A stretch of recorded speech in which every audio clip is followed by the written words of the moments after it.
बहुत बढ़िया। तो यहाँ पे आज मैं आपके समक्ष नशा के उसमें, हालांकि प्राणेश भैया बहुत समय से इससे जुड़े हुए हैं, आज थोड़ा सा बताऊंगी आपको। नशा जो है इसके बारे में कहते हैं कि 14 करोड़ से भी अधिक हमारे भारत में नशा में लिप्त हैं लोग। आप विश्वास करेंगे, जहाँ एक और हमारा भारत विश्व गुरु बनने जा रहा है, वहाँ विडंबना देखिए, भारत की एक स्थिति ऐसी भी है। आपको मैं एक स्टोरी सुनाती हूँ, सही है, सत्य घटना पे है। चिन्मय भैया जब लंदन में थे तो वहाँ पे वो एक हॉस्पिटल में कंसल्टेंट थे। तो क्या होता है, एक रात में एक लड़का आता है और वो लड़का रहता है लंदन के बहुत अमीर व्यक्ति का बेटा था वो। तो वहाँ वो आता है तो उसे एडमिट किया जाता है वहाँ पे। तो उस रात चिन्मय भैया देखते हैं कि उसके शरीर पे करीब 27 छेद होते हैं। और ये 27 छेद इस वजह से होते हैं कि उस लड़के को कोकीन लेने की आदत होती है।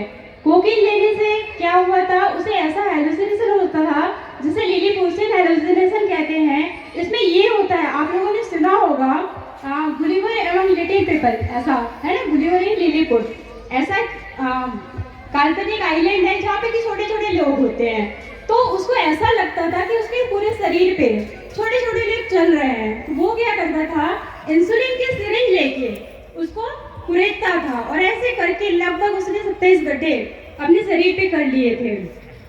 तो उसके बाद फिर वो, आप विश्वास नहीं करेंगे, वो जो था कैम्ब्रिज यूनिवर्सिटी का टॉपर लड़का था, है ना। तो ऐसा करके करीब 3 महीने उसकी ट्रीटमेंट चलती है। चिन्मय भैया देखते हैं कि इस दौरान भी वो बहुत गुस्सा करता है और बहुत लड़ाई करता था। तो एक दिन चिन्मय भैया उससे पूछते हैं कि तुमको इतना क्रोध क्यों आता है। तो वो बताते हैं कि आप ये मत समझिएगा कि मैं गुस्सा आप लोगों के ऊपर हूँ, मेरा जो क्रोध है वो अपने पिताजी के ऊपर है। पिताजी के ऊपर क्यों? तो वो बताते हैं कि जो उनके पिताजी हैं उन्होंने क्या किया, जिस उम्र में हर कोई व्यक्ति, आप लोगों ने देखा होगा, अपने जीवन में आगे बढ़ने के लिए मेहनत करता है ना, अच्छी नौकरी पाता है, अच्छा परिवार बनाता है और बहुत अच्छे से रहता है। तो वो कहता है कि जब वो 18 साल का था तो उसको क्या कर दिया गया, 3 फरारी गिफ्ट में दे दी गई। जब वो 20 साल का हुआ तो उसको हेलीकॉप्टर मिल गया। तो उसकी लाइफ में ऐसा हो गया कि ऊपर जाने के लिए तो कुछ भी नहीं था, हाँ नीचे जाने के लिए बहुत कुछ था। तो वो दिन था 3 साल बाद चिन्मय भैया के पास एक लेटर आता है।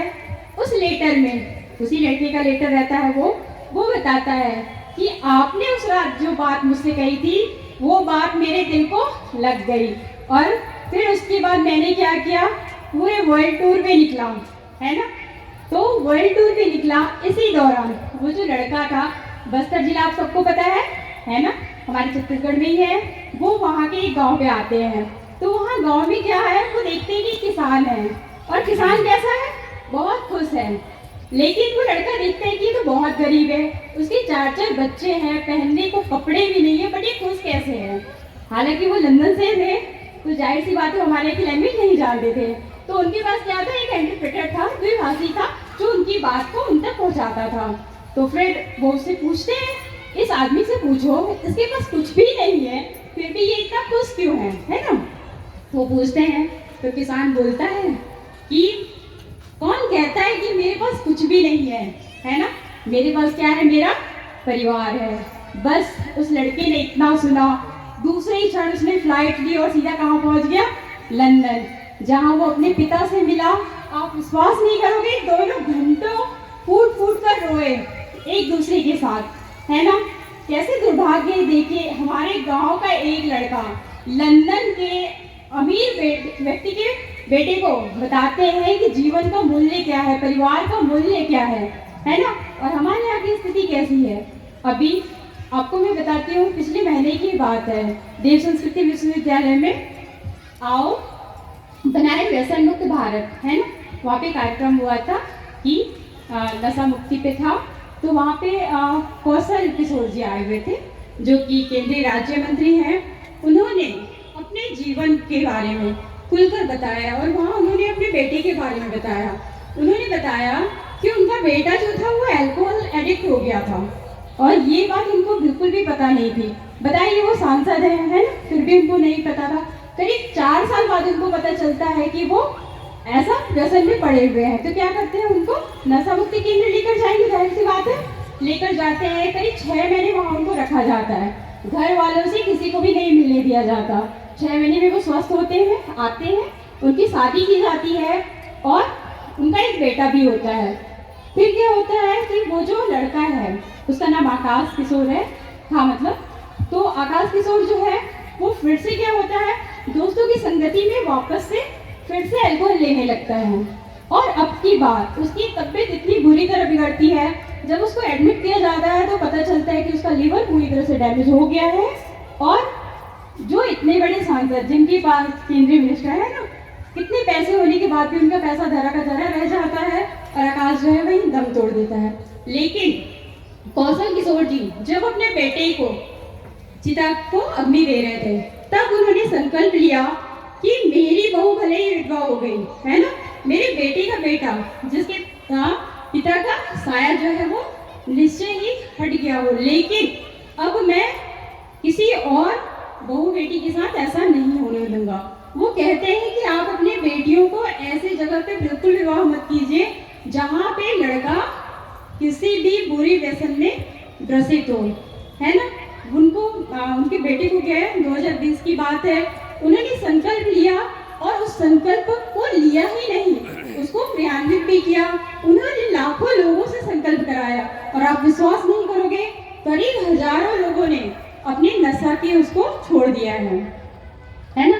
आप विश्वास नहीं करोगे, हमारे अमित शाह जी ने, जिनका लक्ष्य है 2047, आप हम लोग जो है अभी अमृत काल है, ये जो 25 साल जो लगभग बचे हुए हैं, है ना, 2047 में 100 साल हो जाएंगे हमारी आज़ादी को।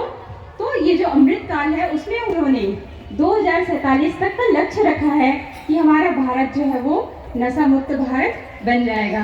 आप देखते होंगे विभिन्न राज्यों में हमारी कन्या कौशल शिविर चल रहे हैं। कन्या कौशल शिविर में जितनी भी किशोरियां हैं, समझते हैं ना, जो टीनेजर्स होती हैं 13 to 18 या उससे भी थोड़े से ऊपर, तो सभी बच्चियों को हर जगह संकल्प दिलाया जा रहा है कि आप अभी छोटे जरूर हो, है ना। आप क्या कर सकते हो, आप अपने भाई से रक्षाबंधन पे अगर कोई नशा करता है तो आप उनसे गिफ्ट के रूप में क्या ले सकते हो, आप ये बोलिए उनसे कि वो नशा छोड़ दे। कल को वही बच्ची हमारे देश की भविष्य है, वो एक परिवार को संभालेगी। तो सोचिए, अगर आज से ही हमारे गायत्री परिवार ने शुरू कर दिए हैं तो निश्चय मुझे तो लगता है 2047 के उससे पहले भी हमारा देश अगर नशा मुक्त हो जाए तो हमें गर्व होना चाहिए। लेकिन उसके लिए हम सबको संकल्पित होना होगा और आगे बढ़ना होगा। ठीक, धन्यवाद आप सभी का।